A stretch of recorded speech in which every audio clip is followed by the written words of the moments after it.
magandang umaga po. Sana ay hindi po kayo nasawa sa aking pagtatayo po rito. Napakagandang pagkakataon po ito dahil ang pag-aaralan natin mamaya ay yung bang halimbawa at huwaran. Pero bago po yun, ay meron po akong magandang kukwento na babagay sa atin. Sabi nun sa mga ngaral, sa loob ng iglesia, sabi niya, ilan taong ka ng Kristiyano?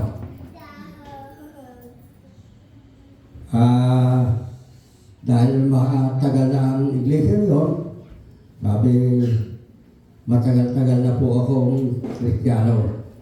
Okay. Sa pagiging Kristiyano mo, ay ilang beses kang bumabagsak pagiging Kristiyano. Marami pong beses, pero patuloy po ako. Naalala ko nung ako po ay napunta din sa bandang Laguna, sa bandang isang malaking simbahan. Limutan ko lang ang simbahan to. Napakaraming baitang. At ito ay napulbahan ko pong akyatin dahil meron akong mga kasama na pumupunta roon, sumisimba. Dahil kasama ko, ay nakikisama po ako. At napansin ko po, sa baitang na yun, na napakarami, bago ka makarating, ay masakit na yung tuhod. Lalo na sa ganitong may edad na. Sabi nung mangaral, ilang beses kang sumisimba sa tagal na yung pagiging Kristiyano. Hindi niya sinasawag yung pagiging born again. Pagiging Kristiyano. Sabi po niya ay marahil sa loob ng isang buwan ay meron akong isang nalilingatan na hindi sumsimba. Okay, sabi niya kung gano'n, salamat sa Panginoon, nagpapatuloy ka. So naranasan namin mag-asawa doon sa Baguio, umakyat kami. Naku, ang daming baitang, mahigit yatang 200 yun. Malakas pa tuhod niya, mas mabilis pa sa akin. Okay, sa ngayon, kung pupunta kayo doon, hindi na kayo dadaan doon. Mayroon ng sasakyan na nakakaikot. Kaya kung po binabang dito, ang mga Kristiyano ay lagi nang bumabagsak. Lagi nang bumabangon. Ito yung totoo na nangyayari sa ngayon.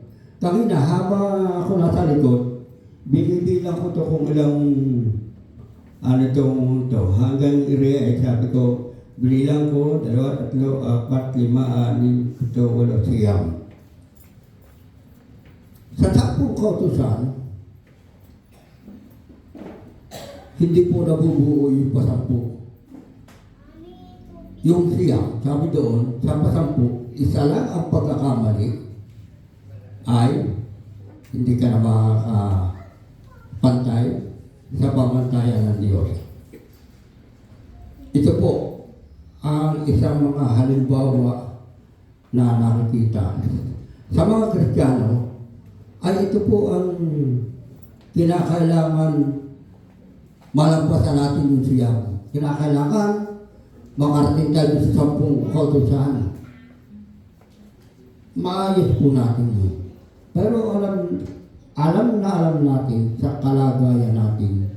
Sabi nga ng iba ay ako ay nasa katawan naman, mayroong kahinaan. Pero sabi nung inaawit kanina, change my heart. Palta natin ang ating puso na makadiyos. Ito yung totoo na hangarin. So ang ating pag-aaralan dito, nakalagay doon ay sa aklat ng Thessalonica ay halimbawa na iniwan, huwaran pang kasalukuyan. Ano ba yung halimbawa at ano ba yung huwaran? Meron po bang pagkakaiba yun? Basahin po natin, hindi po yata napalagay ito. Basahin natin kung kayo may Bible yun. Nakalagay po doon. Sa verse 2. Babasahin ko na lang para mabilis. Sabi doon, lagi kami nagpapasalamat sa Diyos dahil sa inyo at tuwin ay kasama kayo sa aming mga dalangin. Inaalala namin sa harapan ng ating Diyos at Ama ng inyong gawa dahil sa inyong pananampalataya, ang inyong pagpapagal dahil sa inyong pag-ibig, at ang inyong pagtitiis dahil sa inyong pag-asa sa ating Panginoong Kristo. So, ang totoo dito, ang natin ay nandun sa verse 7, siguro kung nasa, hindi po tuloy, ang kukunalan natin ang verse 7.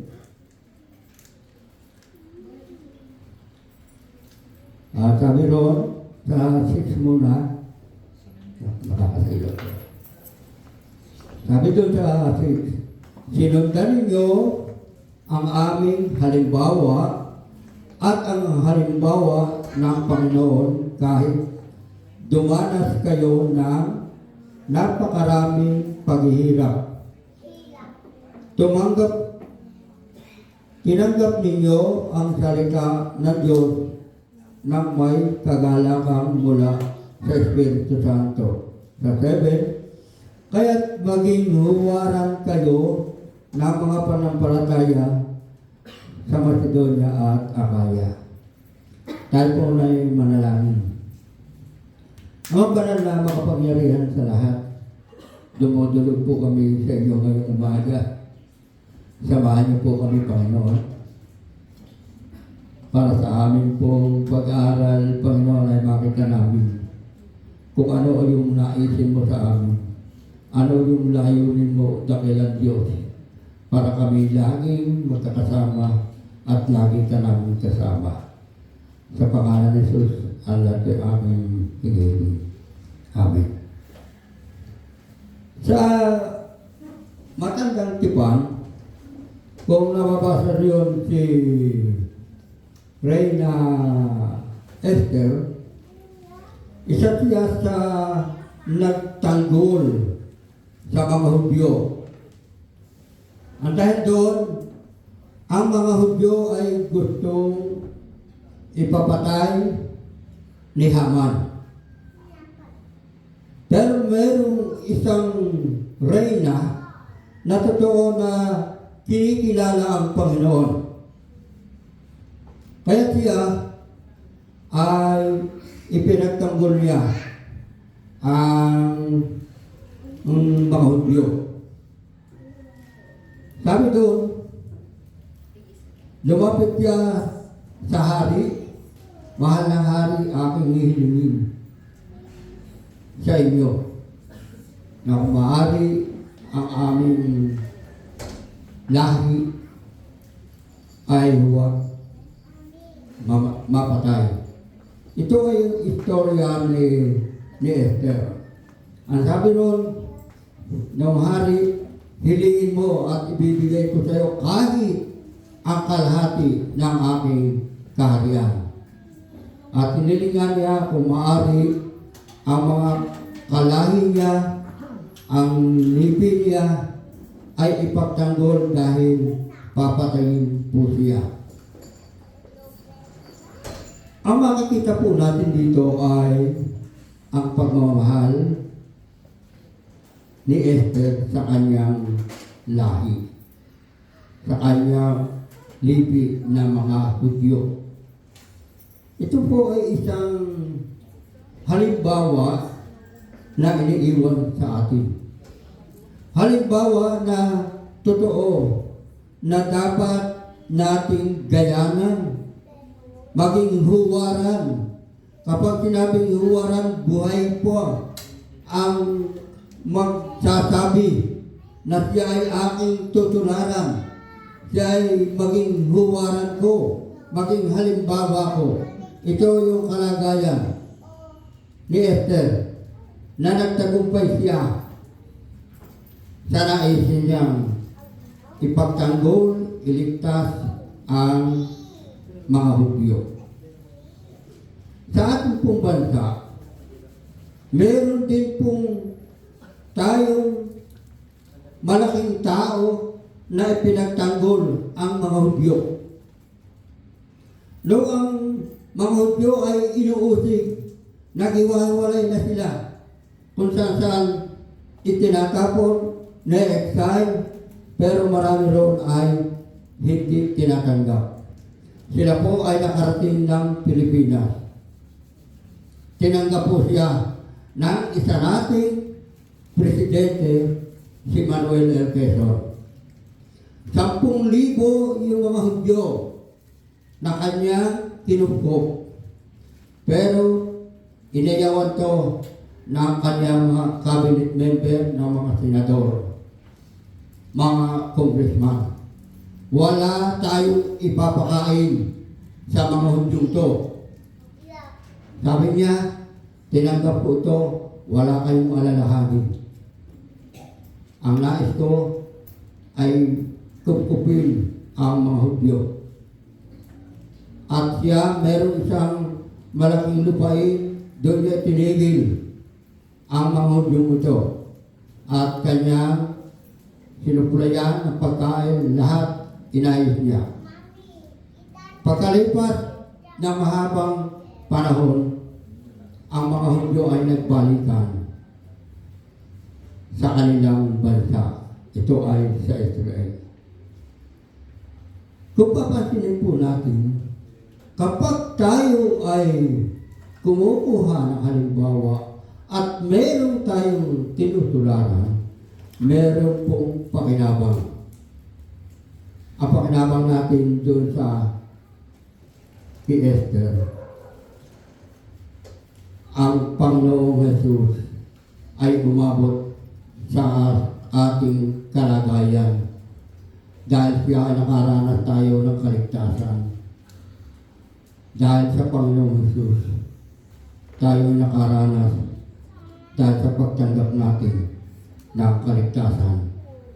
At sa mga Hudyo sa ngayon na pinagtanggol ni Presidente Manuel L. Quezon, alam niyo po ba kung kayo pupunta sa bansang Israel, kung meron kayong passport, wala ng visa, malaking utang na loob na binigay ng mga Hudyo, ng mga taga-Israel sa bansang Pilipinas. Bukod tangi raw sila ang tumanggap sa kanilang kababayan. Mapasin po natin, napakalaki ng ginawa ng isang tao na mayroong takot sa Diyos. Si Manuel L. Quezon, hindi nababanggit ito, kundi ito ay nabanggit na iba na nung magkaroon ng ang giyera na pasamang ating bansa ay umalis ang ating presidente. Ang dahilan, ang pagmamahal niya sa bayan ng Pilipinas at sa mga Hudyo. Ano ang nagiging huwaran natin sa ngayon? Kung ating babasahin ulit, sabi doon sa aklat na ito, sabi doon sa Diyos, nagpapasalamat sa Diyos dahil sa inyo at tuwina'y kasama kayo sa aming mga dalangin. Sinasabi po ito ni Apostol Pablo dahil kung hindi sa Panginoong Jesus, hindi siya magiging apostol, hindi siya magiging mangangaral, hindi siya madadamay sa sakuna na ibibigay sa mga hindi mananampalataya. Pansinin po natin ito.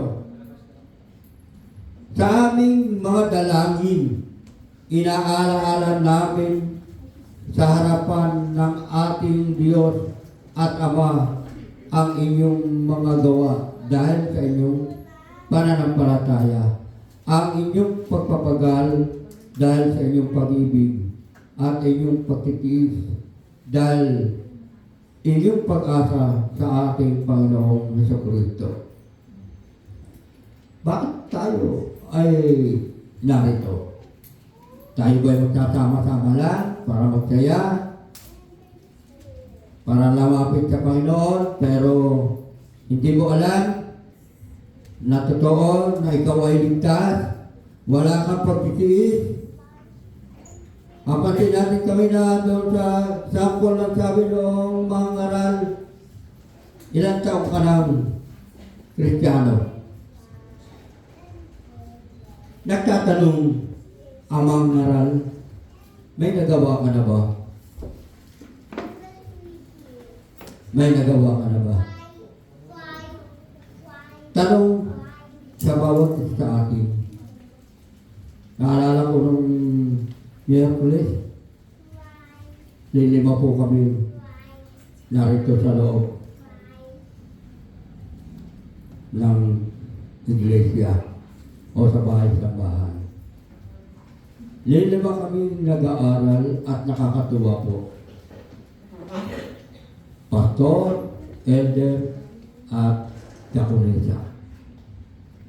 Pinili ang limang ito para mangaral at itaguyod ang lahat ng narito.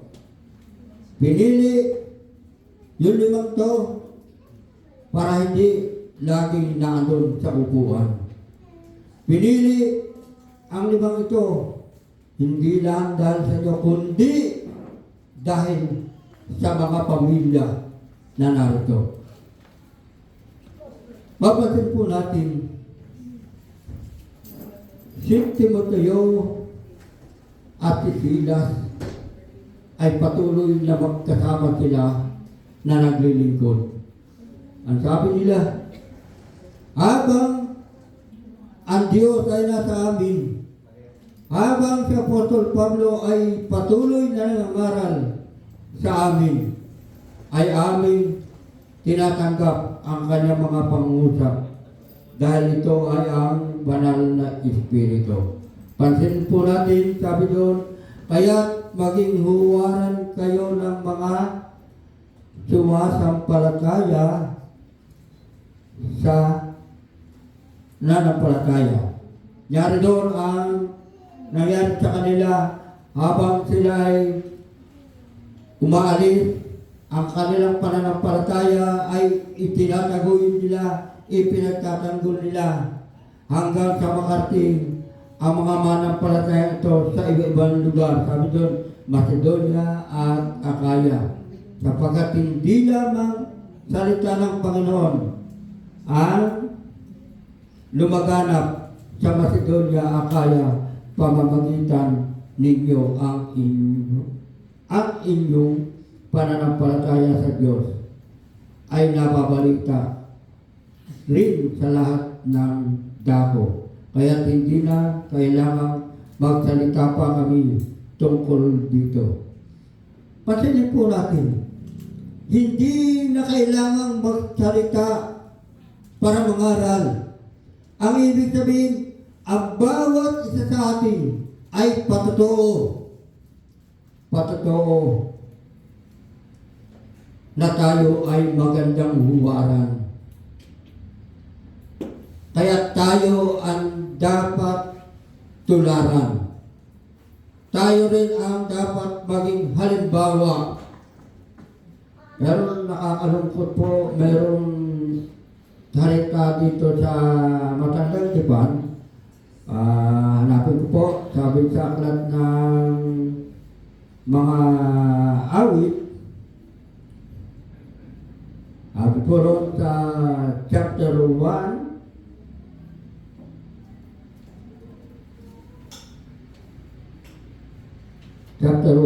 meron akong nabasa ron na napakaganda. Ay, bakit tayo lumipat to? Yun. Mga awit. Unaan din na po kayo, mababasa niyo po ron ang hindi dapat maging halimbawa. Mga awit na ba ito?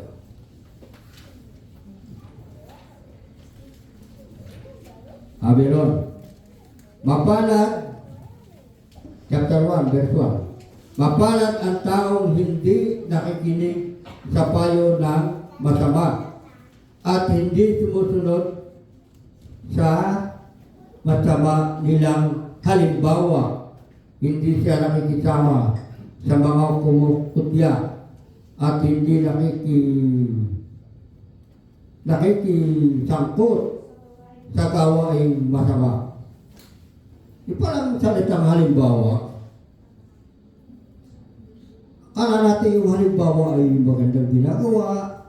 Pero pinapaliwanag dito, kapag ang kasama mo ay hindi magandang halimbawa, sabi mo, huwag kang makisangkot. Ito yung napakaganda na binabanggit dito. Mapalad ang taong hindi nakikinig sa payo ng masama. Alam po ninyo, sa amin sa barangay, sa Lupon, napakaraming binabanggit doon ang mga kasama ko na hindi ko kayang kainin. Meron doong mga bias. Ang sabihin, Jati, ganito ang gawin mo. Hindi ko man po magawa yun.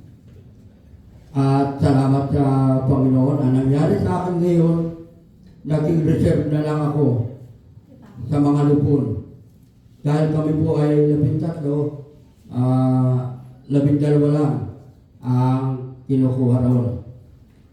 Bawat grupo ay 3 na 3. At 4 na grupo, ako hindi nakasama. Pero mabigat po sa akin kapag sinabing reserve ako. Dahil minsan nagpapasa sa akin, hindi ko alam yung pinagdaanan, usapin na kinakailangan ay magkaroon ng CFA, ipapasa na sa City Hall. Sabi ko, pwede ko bang malaman ang background ng nangyari ito para bago ako pumirma? Ito yung kabigatan.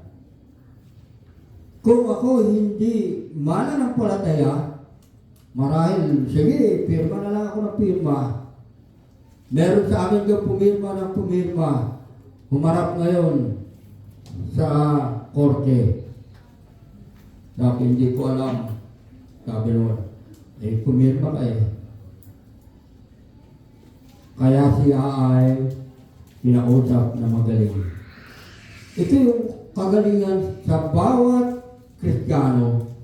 Sabi ko nga kanina, kung ito ay 20 o 10 utos at nakarating tayo sa siyam, sa pasampu ay hindi. Bagsak tayo sa pamantayan ng Diyos. Pero tayo ay nasa Panginoong Jesus. Alam natin ang ginagawa natin na dapat tayo Sa tuwing magkakamali, sa tuwing tayo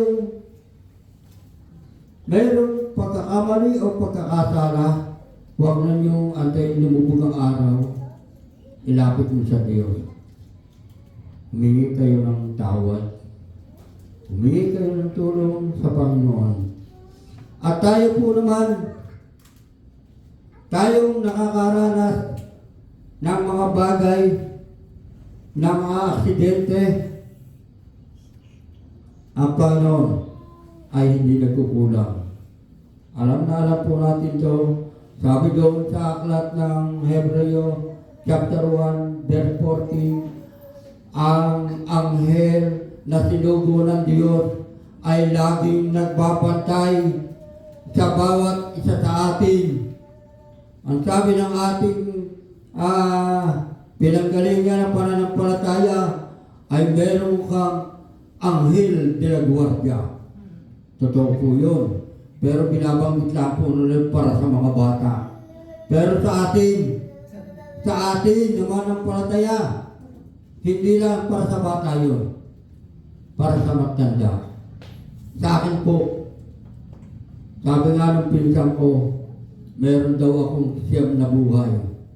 Dahil kung ilang aksidente na po ang naranasan ko. Napakarami po. Mula pa sa aking local binata, nasagpok po ako ng muwalay na gulong na ganyang kataas. Talsik po ako. Doon nagsimula ang aking aksidente, ang aking paglapit sa Diyos. Noon ako naniwala na ang Diyos ay tumitingin sa gustong magtapat sa Kanya. Ito yung lagi nating gawin. Tayo ay maging huwaran. Tayo ay laging tularan. Pero pag may pagkakamali, huwag naman tularan. Pag may pagkakamali. Halimbawa, ako, hindi ko na ako gagamit na ibang tao. Ako na lang. Kung makita po ninyo, ay, kayo ganyan yun. Nandun. Kasama ron. Nagmamadyong. Alam po ninyo, napagkamalan akong nagmamadyong. Nung nag-ahente, yung parang larong domino, tutsuman, may nakapag-report po sa iglesia sa Pulo, si Kuya Gonyo nagmamadyong. Hindi alam, domino yung ginagawa ng kasama ko. Dahil, totoo lang po, mayroong minsan pagkakamali. Lalo na, nagtutulong ka sa mga kasama mo nagtatrabaho, ikaw lang ang mananampalataya. Sa'yo lang lagi nakatingin ang kasamahan mo. Sa bahay. Sa bahay. Hindi po lang yung magulang ang tinitingnan. Kung ikaw ay nagtutulong sa iyong pamilya na ikaw ay mananampalataya, ikaw ngayon ang tinitingnan ng magulang mo. Ikaw ngayon ang tinitingnan ng kapatid mo. Tayo ang tinitingnan ng ating mga kapitbahay. Ano po kaya ang dapat nating gawin? Pero lagi po tayong nakakalimot. Ako po, pag-isip sa umaga, hindi po ako, baka sa loob ng 1 linggo, 2 beses na ako nakalapit sa paano pag umaga. Iniisip ko, papakulo ng tubig, painit ng tubig, magkakape, magtitinapay, nalimutan ko ang magpasalamat, ako'y gising ngayong umaga, malakas. Alam po ng isip yun na pag kaya alis, nagre-ready ako ng tubig, magpapakulot yung malamig maginaw, kung maliligo. Ako, okay lang. Paano po tayo magiging huwaran. Ang aklat ng Thessalonica ay nagtuturo sa atin sa bandang huli nung chapter na ito, itong chapter 1, verse 6. Ako ay magsasalami na dahil nahirapan na aking mata. Sabi rito, sa taong matuwid, si Yahweh ang pumapatnubay. Ngunit ang taong masama, kapahamakan ang hahantungan. Pansinin po natin ito. Kung tayo laging matuwid sa paningin ng Panginoon, siya ang patnubay. Ngunit ang taong hindi sa Panginoon, sa kapamakan ng hantungan, nakakatakot po. Sabi doon sa taas, sa araw ng paghuhukom, parusa niya'y nakalaan, siya'y ihiwalay sa grupo ng mga banal. Okay? Sin po natin yun. Baka po, pansin po, huwag po akong magkamali. Sana tayo po ay mga banal sa harapan ng Panginoon. Dahil sabi doon, sa araw ng paghukom, parusa niya'y nakalaan, siya'y ihiwalay sa grupo ng mga banal. Sinabing grupo. Tayo isang grupo na eh. Meron ibang grupo yun. Pero, mga banal po ba yun? Doon po sa pulo, simbahan ng ating Mother God, simbahan doon sa kabila.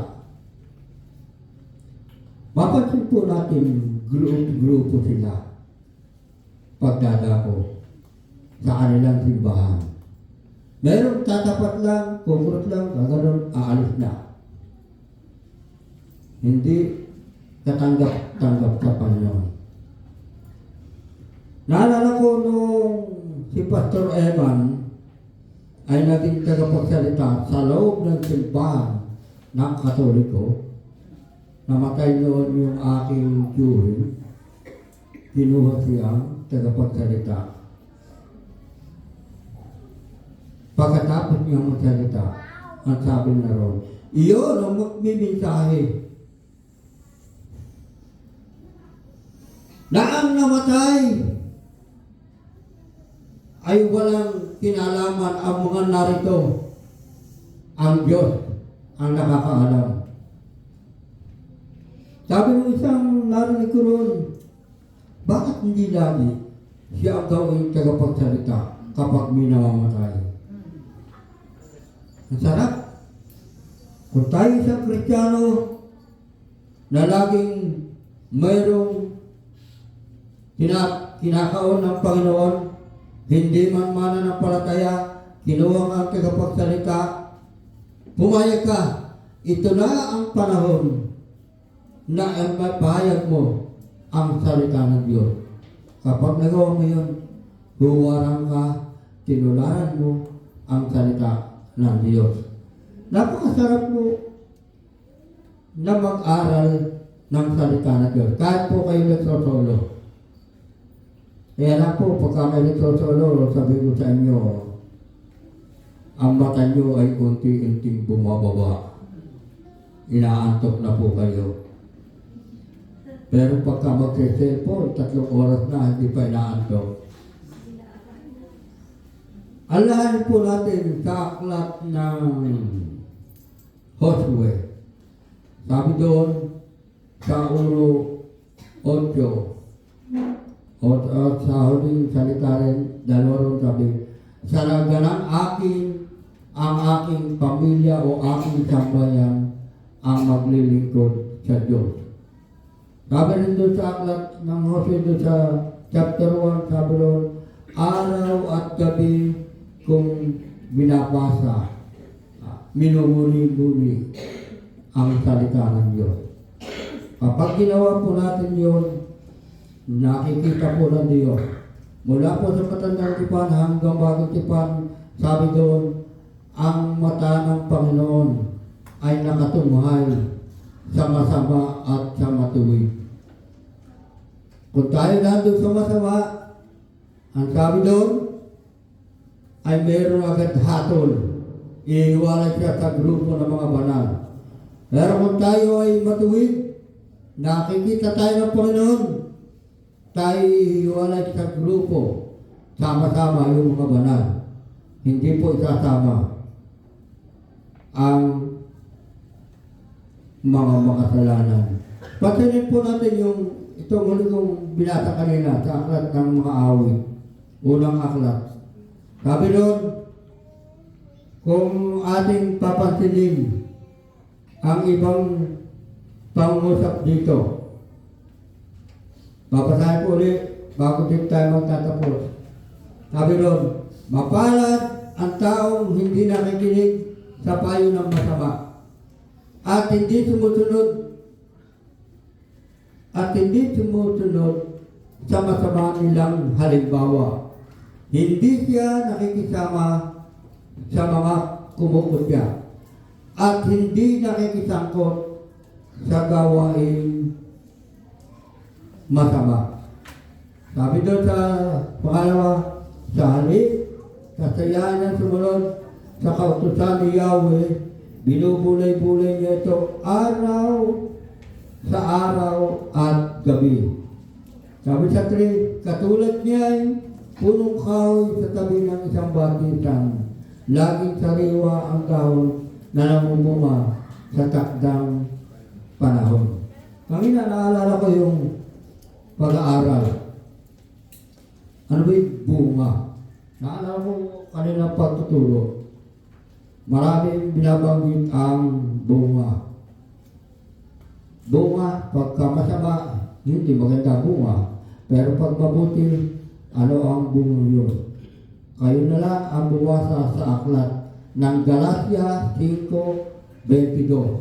Ang bunga ron ay bunga ng Espiritu at andun lahat ang bunga ng matuwid, ang bunga ng malapit sa Diyos, ang bunga at ito ay mula sa binhi na itinanim ng Diyos sa bawat isa sa atin. Mga kapatid, ang huling sabihin ko po, ano yung halimbawa na iniwan sa atin? At sino yung huwaran sa pagkasalukuyan? Tanong na tayo rin ang makasasagot. Ang huwaran na isa kong maiwan ay ang Panginoong Jesus. Tayo po ay manalangin.